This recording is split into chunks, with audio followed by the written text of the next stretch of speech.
kulanti wacan dhammaantiin baddaawadayaal ku soo dhawaada channelkeena ay reeb media marka hore subscribe dheh channelka lana wadaaga asxaabtaada furo gambaleelka si aad ula socoto barnaamij kasta waqtigaanu soo galino maantana waxaanu idiin soo gudbinaynaa saddex sheeko xariiro oo saddexduba ay yihiin sheekooyin macna aad weyn ku fadhiya marka aad dugato ee aad dhageysato sheeko kasta waanu idiin soo gudbinayna waxaanu gadaasheeda idin sheegi doonaa ujeedka loo qoray sheekada si ay u noqoto wax macna leh muhiimadna gudbinaya ciwaanka sheekada koobaad qofna ma liito waxayna ka hadlaysaa daa'us cabanaya waxay ku bilaamaysaa sheekadu sida tan daa'us waa shimbirka kaliya ee aan farxadda haysan isagoo aad uga cabanaya codkiisa ayaa dacwo waxay tiri waa run adiga ma heesi kartid laakiin eeg sida aad u qurux badan tahay maya qurux kaligeed ah maxay macno leedahay daa'us ayaa ku cabaaday isla markiiba shimbir aad u cod macaan ayuu arkay eeg shimbirkaas sida uu u heesayo yaa ka cod macaan dacwo ayaa la yaabtay sida uusan farxad u haysan quruxdiisana u inkirayo wax kasta waxay leeyihiin awoodooda gaarka u ah tusaale gorgorku waxa uu leeyahay awood oo waa shimbirka ugu xoogan adigana waxaad leedahay qurux oo waxaa tahay shimbirka ugu quruxda badan la shimbiraha dunida jooga shimbirkaasina waxa uu leeyahay cod oo waa shimbirka ugu codka macaan xikmadda sheekada iyo dulucdeedu waxay tahay ma jiro qof liita laakiin waxaa jira qof aan aqoon halka uu ku fiican yahay sheekada labaad isla barnaamijkan gudihiisa aanu idinku soo gudbinaynaa ciwaankeedu waxa uu yahay qofnaha quursan waa sheekadii caanka ahayd ee u dhaxaysay libaaxa iyo jiirka waxayna ku bilaamaysaa sheekadu sida tan waxay ahayd barqo boqorka kaynta oo libaax ah waxa uu jiifay geed harweyn markii ay hurdadii meel fiican u maraysay ayaa waxa u imaaday dooli jiir waxa uu bilaabay inuu ku dul boodboodo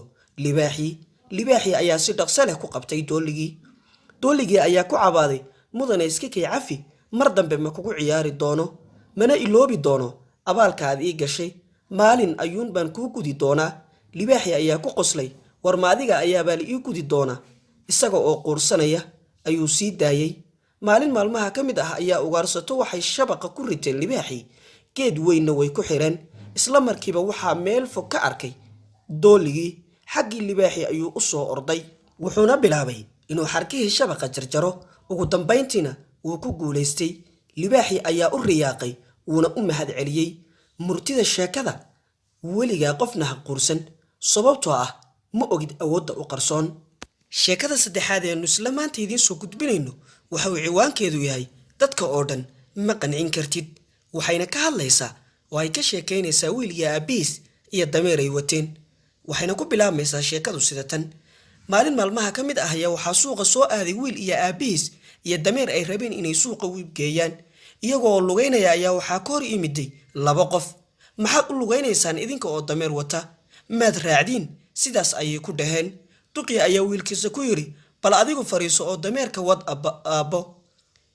in cabbaar ah markii ay socdeen ayay waxay arkeen haweenay ku calaacalaysa ceeb badanaa wiilku isaga ayaa dameerka wadaya aabbihiina uu lugaynayaa sidaa darteed wiilkii dameerkii ayuu ka degay aabbihii ayaana fuulay iyagoo socda ayay mar kale waddada waxay ku arkeen qof maskiin waa maxay duqa aan naxariista lahayn wiilkiisa ayaa lugaynaya isagana dameerka ayuu fuushan yahay qof ayaa sidaas ku yidhi markaana labadoodiiba waxa ay fuuleen dameerkii qof kale ayay waddada dhexdeeda ku arkeen xaasidsana waxay rabaan inay dameerka miskiinka ah dilaan sidaa ayuu qofkii kalena ku yidhi markii hadalka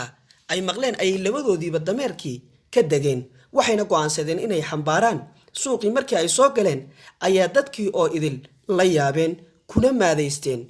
sheekada dulucdeedu dadka oo dhan ma qancin kartid